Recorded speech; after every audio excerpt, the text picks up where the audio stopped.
This April, millions of people around the world will gather their children and will paint eggs, eat chocolate rabbits, hunt for them as part of their Christian Easter Sunday tradition. In fact, these traditions have nothing to do with the crucifixion, death, or resurrection of Jesus Christ or the church at all. Travel with me, Kristan T. Harris, as we search for the truth behind the history, the traditions, and the practices behind Easter.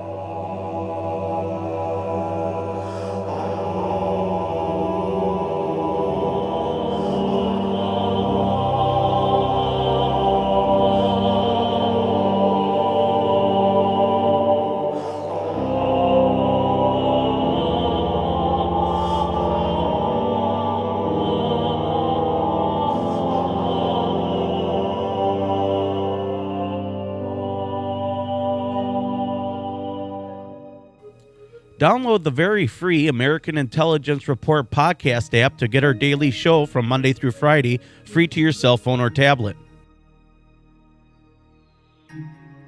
When I started doing my research into the history of Easter and its traditions, I noticed a pattern, and evidence suggests that majority of the traditions stem around this individual and very powerful ruler from Babylon named Semiramis. So the first question we need to ask is, who is Semiramis and why was she so important?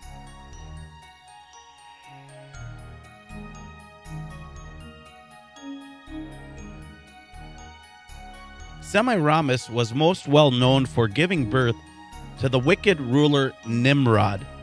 Nimrod was known for creating the first global government and uniting all nations. He becomes a very important figure in this story because of much symbolism being geared around his name. He is also considered the founder of the craft of Freemasonry based on Albert Mackey's Encyclopedia of Freemasonry. Nimrod was the first king to wear a crown to represent the sun because the king illuminates those around him. Remember this symbolism. How did he receive this crown and the symbol of the sun? Well, he incestuously married his mother, Semiramis, and received what they called the all-seeing eye, or the eye on the back of your dollar bill. Since the Babylonian Empire spread across the world, Semiramis went by many names throughout history. Some of these names include Isis from Egypt, Hertha from Germany, Devaki from India, Cybele from Asia, Fortuna from Rome, Xing Mu from China, Columbia, Venus, Minerva, Athena, Frigga, and Diza are just a few of these names.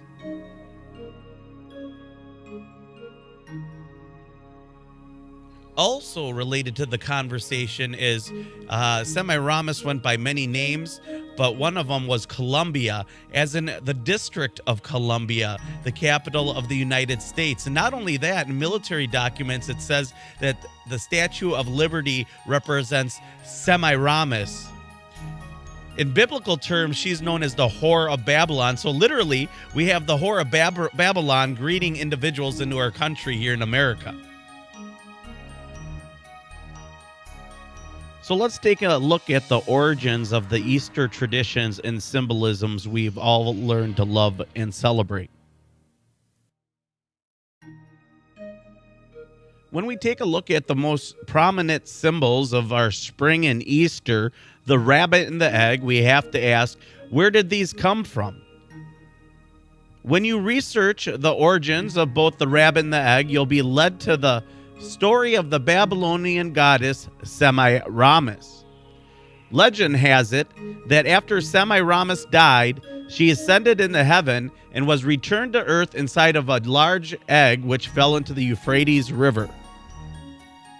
The egg was pushed ashore by a dove, and she emerged from the egg as Astarte, or Ishtar, or Easter in English. She's also known as the moon goddess, as in the lady on the moon. Maybe you've seen on Miller High Life products. In fact, this is where the name Monday or Moon Day originates from, the day you worship the moon goddess Semiramis.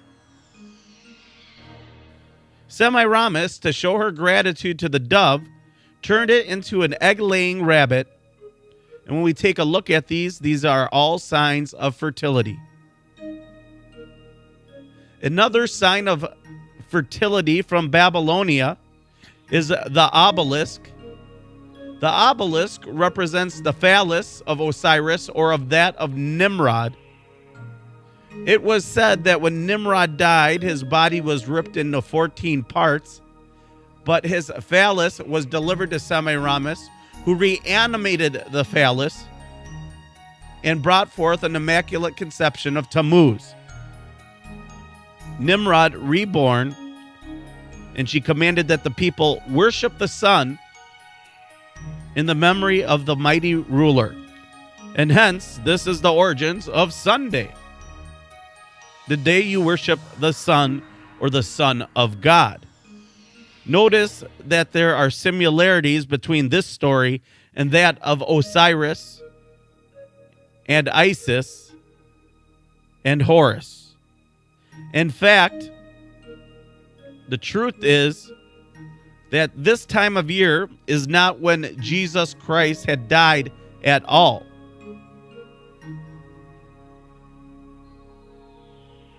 What we are truly celebrating is the spring equinox of the old sun worshippers, when the sun once again rose from the depths of winter, when the goddess Ishtar, fertilized by the rain of March, began to bring forth the fruit of spring and harvest. The sun would eventually die and bring winter once again upon the world. Even in May, the phallic symbol or the obelisk, or the reminder of the reproductive male organ, is used when young girls dance around the maypole, a fertility ritual. The truth is, none of these rituals have anything to do with Christianity or the church. So we have to ask, how did this happen? In the early days of Christianity, Rome found itself threatened by this new religion, and not wanting to give up the pagan gods and rites, Constantine figured out a way to combine the two in order to preserve the Roman Empire and to bring the Christians under the authority of the emperor and make everyone happy. Symbolism in this aspect goes deep and far back. This is also why Christians go to church on Sunday instead of on the Sabbath on Saturday, as well as why the church allows idols and symbols within the confines of their own places of worship.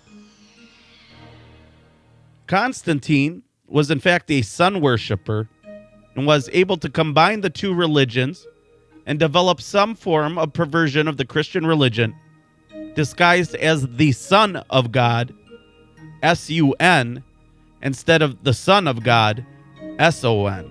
It ties into the zodiac signs and the path the sun travels through them. It is said that God's Son started his ministry at 30 and died at 33, as in Jesus Christ.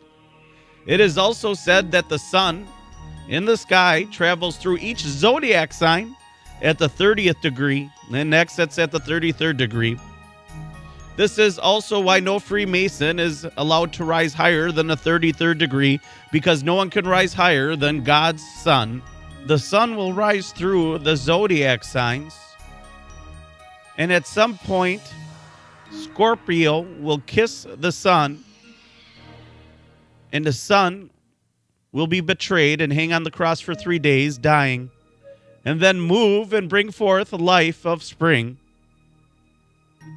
When a man is stung by a scorpion, it is said that it puffs up like a giant pair of lips, or it is also known as the kiss of death.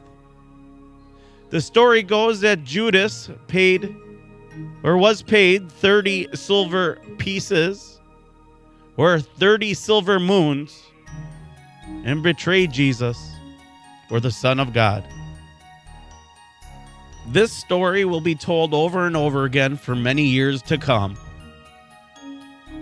Let's not forget probably the biggest disappointment of Easter, the Easter Bunny, the figure your children will learn to love and will be traumatized by when they learn that mom and dad can lie, and develop distrust between the relationship of them and their children, whose hearts are broken because one of their favorite figures in history, an imaginary rabbit, was not real.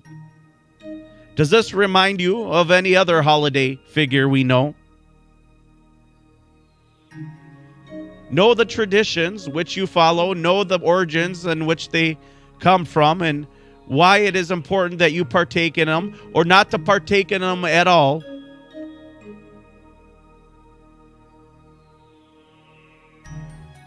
Thank you for tuning in for another edition of the American Intelligence Report's Esoteric Journal with Kristan T. Harris. Don't forget to download our very free Google Play and iTunes app in the Droid and iTunes App Store and subscribe to our YouTube channel today.